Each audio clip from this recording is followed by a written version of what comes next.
People pleaser itu orang yang fokus hidupnya bagaimana caranya menyenangkan orang lain, sampai kemudian lupa bahwa dia sendiri juga berhak untuk bahagia.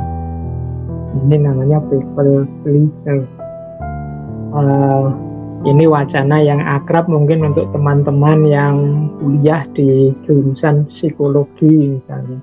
Dan ini fenomena yang banyak kita jumpai hari ini, kelompok people pleaser ini. Apalagi hari ini kan kita hidup di medsos yang logikanya adalah logika viral atau tidak viral. Logika medsos itu kan semakin banyak orang melike, memfollow, mensukai kita, itu semakin kita merasa senang. Akhirnya fokus kita hanya gimana caranya orang senang padaku. Nah, nanti dalam banyak momen kita kadang-kadang tak sadar kita jadi orang yang berkarakter people pleaserin. Kita ingin menyenangkan orang lain terus sampai lupa bahwa kita juga berhak loh untuk senang. Nah, jadi people pleaser ini kalau didefinisikan di buku-buku ya antara lain definisinya seperti itu. Orang-orang yang selalu ingin menyenangkan orang lain, menjadikan orang lain sebagai tujuan atau pusat hidupnya, sehingga bahkan mengorbankan kebahagiaan, kenyamanannya sendiri untuk orang lain. Bahkan ada yang sampai menganggap dirinya sendiri bukan prioritas. Prioritas utama ya gimana caranya orang itu senang padaku. Mereka menganggap nilai dirinya terletak pada pandangan baik orang lain terhadap dirinya. Nah, ini nanti penjelasannya harus hati-hati, karena selama ini teman-teman kan sering diceramahi, sering diminta untuk peduli sesama. Jadi, nah, people pleaser ini tidak sama persis dengan peduli sesama tadi. Tapi people pleaser ini orang yang menggadaikan kebebasannya, orang yang memasrahkan eksistensi kesejatian dirinya kepada orang lain. Nah, ini namanya people pleaser. Saya tidak tahu teman-teman pernah merasakan gejala seperti ini atau tidak. Ya nanti coba teman-teman setelah ngaji ini coba dipikir-pikir, jangan-jangan kita masuk kategori orang-orang yang people pleaser ini. Inginnya dipuji terus, inginnya di-like terus, ingin orang senang terus pada kita, sehingga kita melakukan apapun tidak masalah. Itu kan banyak kan yang mungkin punya channel YouTube, mau bikin konten-konten, padahal itu bukan tipe kita, bukan gaya kita, tapi kok ya kalau saya begini banyak yang like ya, kalau saya begini banyak yang memfollow ya, ya sudahlah aku gini saja terus. Meskipun yang itu kita bukan ahlinya, yang itu kita bukan keinginan kita. Nah, itu mungkin kita sering mengalami yang seperti itu. Kalau dalam filsafat, mungkin teman-teman ingat dulu sekali kita pernah ngaji tentang tokoh filosof namanya Heidegger. Heidegger ini orang sering menyebutnya filosof yang punya gaya berpikir eksistensialis, meskipun beliau ini lebih terkenal sebagai seorang filosof yang gayanya fenomenologis. Nah, Heidegger ini membagi manusia itu jadi dua. Yang pertama manusia otentik, namanya Dasein. Yang kedua manusia yang tidak otentik, namanya Dasman. Dasein itu manusia otentik, itu manusia yang jadi dirinya sendiri, eksis sebagai dirinya sendiri, hidup versi keinginannya sendiri. Ini namanya manusia yang otentik. Jadi saya ingin A dan saya menghidupkan diriku dalam versi A. Ini namanya otentik. Yang aku jalankan sekarang ya ini keinginanku. Yang aku lakukan sekarang ya persis seperti inilah yang aku ingin hidupkan dalam diriku. Ini namanya manusia yang otentik. Tapi nanti ada manusia yang jenisnya Dasman. Dasman itu manusia yang tenggelam dalam lingkungan sekelilingnya. Jadi dia ini tidak kelihatan. Kenapa? Karena hidupnya selalu, kalau orang lain ke utara, dia ke utara. Orang lain ke selatan, dia ke selatan. Kita sering menyebut orang-orang seperti ini tidak punya prinsip. Yang penting orang senang saja, tidak ada yang marah padaku, tidak ada yang tersinggung denganku. Apa yang aku lakukan, ya ikut mereka saja. Ini orang namanya dasman, orang yang tenggelam. Dia seolah-olah ada, tapi sebenarnya tidak ada, dia tidak dihitung. Kalau bahasa Arab itu ada peribahasa wujuduhu ka'adamihi. Jadi adanya seperti tidak adanya. Nah, people pleaser ini jenis orang yang semacam itu.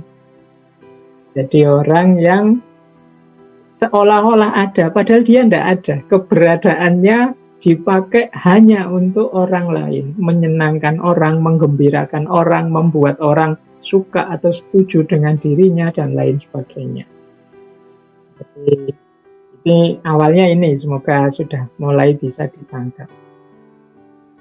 Ciri umumnya people pleaser itu ada 4. Yang pertama, dia selalu ingin bagaimana agar orang itu senang. Menyenangkan orang itu maksudnya senang pada dirinya atau senang pada diri kita. Gimana orang senang terus pada kita. Sehingga masuk yang kedua, kita cenderung setuju. Orang ini punya pendapat apa, orang ini punya keinginan apa, punya permintaan apa, kita iyai saja, kita oke saja. Bila perlu kita bantu, dia ingin apa, wah sampean bagus, sampean baik, wah saya bantu apa yang ingin dia. Itu ya, ini gaya seperti ini. Jadi kita ingin menyenangkan orang dengan cara menyetujui apapun pendapatnya, apapun keinginannya, apapun permintaannya. Jadi karena kita takut dia marah, kita takut dia tidak suka sama kita takut dia ninggal kita. Nah, jadi ini ciri kedua. Jadi kita menyetujui apapun keinginannya, sehingga kita khawatir kalau dia kecewa, kalau dia marah. Bahkan sampai mengabaikan pendapat kita sendiri atau kenyamanan kita sendiri. Misalnya teman kita ngajak, yuk malam-malam gini nyate yuk, enak loh sate di sana. Padahal kita tahu kita itu tidak suka sate di warung itu, kita pernah nyoba. Tapi ya demi teman, ayolah. Saya juga suka kok ke sana. Itu padahal kita tidak suka. Itu dalam rangka apa? Kita takut dia kecewa, kita takut dia marah, kita takut dia tidak berkenan dengan kita. Jadi kita mengabaikan pendapat kita sendiri, kenyamanan kita sendiri demi kesenangan orang lain, demi kesetujuan, demi kenyamanan orang lain. Nah ini saya tidak tahu teman-teman pernah begini atau tidak. Nah nanti kita lihat ya. Ya meskipun dalam hidup ini kadang-kadang kita butuh, kadang kita menyebutnya basa-basi semacam itu, tapi nanti sampai level tertentu, model people pleaser ini membahayakan untuk kita sebagai manusia. Nanti kita lihat di titik-titik mana people pleaser ini membuat diri kita sebagai manusia jadi tidak otentik lagi, tidak asli lagi. Kita jadi manusia yang palsu, bukan diri kita sendiri. Nah, yang penting kita ingat dulu ciri umum 4 ini ya. Kita selalu ingin menyenangkan orang, setuju apapun pendapat, keinginan, permintaan orang. Khawatir kalau orang itu nanti kecewa, marah sama kita, sampai kita mengabaikan pendapat kita sendiri, kebenaran kita sendiri, kenyamanan kita sendiri. Jadi ini 4 ciri-ciri umum dari yang kita sebut malam hari ini sebagai people pleaser. Hari ini kan banyak kita begini, misalnya di medsos-medsos. Aslinya ya kita tidak suka sih teman kita begitu, tapi wong temen mau gimana lagi, ya kita jempoli lah, kita kasih emoticon ketawa ya. Padahal gitu aslinya kita merengut, tapi ya di WA dia kita pakai ketawa-ketawa. Padahal sebenarnya ya tidak lucu sih, misalnya kita ikut Ya sudah, mau teman mau gimana lagi misalnya. Itu jenis gaya menyenangkan orang. Tapi nanti kalau sudah sangat dalam dia jadi negatif. People pleasure ini. Nah, ini lebih detail lagi, another sign, tanda-tanda yang lain. Kalau kita ini terkena people pleasure, nanti bahkan ada level namanya people pleasure syndrome. Nah, ini semacam gejala orang yang sudah agak sakit jiwa ini kalau sudah terlalu dalam semangat untuk menyenangkan orang lain. Nah, tanda yang lain apa? Yang pertama adalah tidak bisa bilang tidak.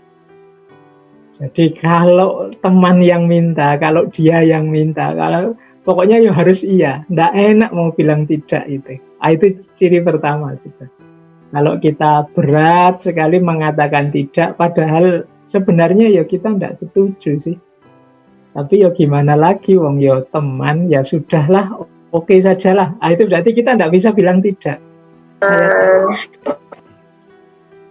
Saya tahu dia salah, saya tahu dia keliru, tapi ya mau gimana lagi. Wong ya sahabat, sudah lama berteman, oke lah, setuju sajalah. Nah, ini namanya tidak bisa bilang tidak. Yang kedua, cirinya adalah rendah diri. Nah, ini biasanya di tengah kelompok kita, mungkin isinya orang-orang yang menurut kita pinter-pinter lah, ahli-ahli lah, jago-jago lah, entah dalam bidang apa. Dan kita merasa kita ini yang paling kecil di situ. Kita ini yang paling tidak punya kemampuan apa-apa. Kita ini yang tidak punya keistimewaan apa-apa. Ya sudahlah, monggo saja yang pinter-pinter yang memutuskan. Saya manut saja. Nah, kita kan sering begini. Silahkan saja yang ahli-ahli sana memutuskan, saya tak ikut saja. Nah, kita sering begini. Ini hati-hati, kalau tidak hati-hati kita jatuh pada people pleaser ini. Ada nada kita tidak percaya diri. Kita merendahkan diri kita sendiri. Padahal mungkin ya kita punya pikiran-pikiran bagus loh. Mungkin pendapat kita mungkin bisa jadi alternatif loh. Tapi kita merasa tidak mampu. Kita merasa tidak bisa. Pokoknya saya ikut sajalah, diputuskan apa. Ah, ini people pleaser. Kadang-kadang kalau dua orang yang sama-sama punya mental people pleaser ketemu, itu tidak putus-putus masalah itu. Jadi kalau sedang rapat atau sedang diskusi, enaknya gimana? Wah, saya ikut sajalah. Ah, saya juga ikut saja, monggo, enaknya gimana? Ah, saya juga ikut saja. Akhirnya tidak jalan-jalan. Diajak makan yang satu terserah saja mau makan di mana, yang satu juga begitu, ya saya juga terserah lah, monggo enaknya di mana. Ah, silahkan yang memutuskan. Anda bapak saja, enggak jalan. Semuanya ingin menyenangkan temannya. Nah, ya dari sisi indahnya pergaulan sampai level tertentu bagus. Tapi hati-hati nanti kalau sudah terlalu dalam people pleasure ini. Apalagi sampai yang ketiga ini, misalnya selalu setuju dengan pendapatnya orang lain, mengabaikan pendapatnya sendiri hanya untuk menghindari perdebatan. Nah, kita mungkin tahu bahwa temanku ini salah, pendapatnya seperti ini menurutku tidak cocok. Aku ngerti sendiri yang benar itu seperti ini. Tapi nanti kalau saya sampaikan mesti debat, mesti rame ini gegeran. Tidak usahlah, daripada rame nanti persahabatan kita retak nanti. Sudahlah, biar saja. Ini kemungkinan kita sudah ada gejala-gejala people pleaser tadi. Selalu setuju dengan pendapatnya orang lain meskipun kita tidak setuju. Padahal mungkin kalau kita sampaikan pendapat kita, bisa jadi teman kita juga bisa berpikir dua kali tentang pandangannya yang kita anggap keliru. Tapi karena kita diam saja, ya akhirnya tidak ada perubahan apa-apa. Ya benar sih, tidak ada perdebatan, tidak ada permusuhan, tapi yang salah tetap salah, yang keliru, keliru terus. Nah, ini tanda yang ketiga. Semoga kita mulai hari ini agak waspada agar tidak jatuh pada sindrom people pleaser ini. Terus merasa bertanggung jawab terhadap perasaannya orang lain. Jadi kita itu merasa bersalah sekali kalau orang misalnya ya tersinggung dengan kita. Wah, saya menyinggung perasaannya, ndak enak ini. Padahal mungkin teman kita saja yang agak terlalu sensitif. Nah, perasaan-perasaan rasa ndak enak terus di hadapan teman itu another sign. Jadi ciri-ciri tanda-tanda kemungkinan kita punya karakter people pleaser ini. Kita merasa bertanggung jawab terus terhadap kondisi, perasaan teman-teman, orang-orang di sekeliling kita. Kemudian minta maaf untuk hal-hal yang sebenarnya nggak usah minta maaf, nggak apa-apa. Tapi kita akan terbiasa, saya nggak tahu ya, mungkin orang timur ya, apa-apa itu saya minta maaf ya karena harus bertanya ini. Loh, bertanya saja, nggak apa-apa, silahkan bertanya. Wong belum jelas mau apa kok sudah minta maaf. Kadang-kadang untuk sesuatu yang memang tugas kita misalnya, itu kita minta maaf. Yang memang kewajiban kita, itu kita minta maaf. Apa saja kita minta maaf. Ini hubungannya dengan rasa bertanggung jawab atas perasaan orang lain tadi. Akhirnya kita banyak sekali minta maaf, termasuk untuk hal-hal yang seharusnya ya kalau untuk yang seperti itu tidak perlu minta maaf. Wong itu memang kewajiban kita, wong itu memang yang harus kita jalankan begitu. Nah, kalau kita terdorong untuk terus merasa bersalah, ingin minta maaf terus karena khawatir teman kita tidak enak hati, ayo introspeksi, jangan-jangan kita sudah punya kena sindrom ini, kena sindrom people pleaser. Kemudian sering menyalahkan diri sendiri. Kalau ada apa saja yang disalahkan aku, wah ini mesti gara-gara aku ini tadi. Aku kurang bisa menjaga ini, kurang bisa jaga mulut, kurang bisa jaga tindakan, ini mesti salah. Kalau ada kasus, kalau ada peristiwa apa, selalu yang disalahkan dirinya sendiri. Ini dengan people pleaser. Jelas-jelas mungkin yang salah temannya, misalnya temannya pembohong, berkhianat. Itu kadang kita ya, wah mungkin salahku ya, tidak bisa membuat temanku jujur, akhirnya dia jadi bohong. Itu jadi yang bohong sana, yang kita salahkan diri kita sendiri. Mungkin aku tidak bisa nuntun dia, mungkin aku. Nah ini tanda-tanda mungkin kita terkena people pleaser ini. Kemudian tidak banyak waktu untuk diri sendiri. Tidak punya banyak waktu luang untuk diri kita sendiri. Ya, ini kemungkinan karena kita sibuknya mikir perasaan orang lain. Kita sibuk berpikir bagaimana orang menanggapi aku. Aku ini sudah cocok apa tidak di depan dia, di depan mereka. Ini membuat kita kehabisan waktu untuk diri kita sendiri. Ciri selanjutnya, kita membutuhkan pujian. Kita merasa lega kalau kemudian teman kita, wah kamu ini orang membantu sekali dalam hal ini. Wah, aku bangga sekali punya teman seperti kamu. Aku senang sekali. Nah, kita menunggu-nunggu ini sebenarnya sejak tadi. Pengakuan bahwa kita itu berharga di depan dia, di depan mereka. Itu yang kita orientasikan dalam hidup kita itu ya pengakuan ini tadi, pengakuan, pujian dari orang lain kepada diri kita. Kemudian ada lagi sign-nya, tanda-tanda yang lain, yaitu kita tidak mengakui perasaan kita sendiri, kita abaikan. Jadi karena kita anggap tidak penting. Aku sedih, tidak masalah. Aku tersakiti, tidak masalah. Aku tersinggung, tidak masalah. Asal orang lain suka padaku. Nah ini tanda-tanda kita sudah terkena sindrom people pleaser tadi. Tidak ngakui, mengabaikan perasaan sendiri. Kemudian siap, pokoknya membantu apapun untuk teman. Tapi dia sungkan, sungkan itu bahasa Jawa, bahasa Indonesianya apa ya? Dia tidak enak, dia segan kalau mau dibantu orang. Dia khawatir merepotkan, dia khawatir menyusahkan orang.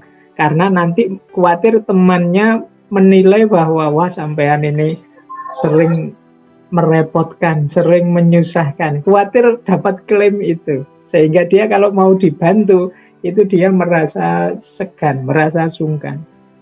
Kalau bisa, yo aku saja yang bantu terus, biar aku positif terus di depan mereka.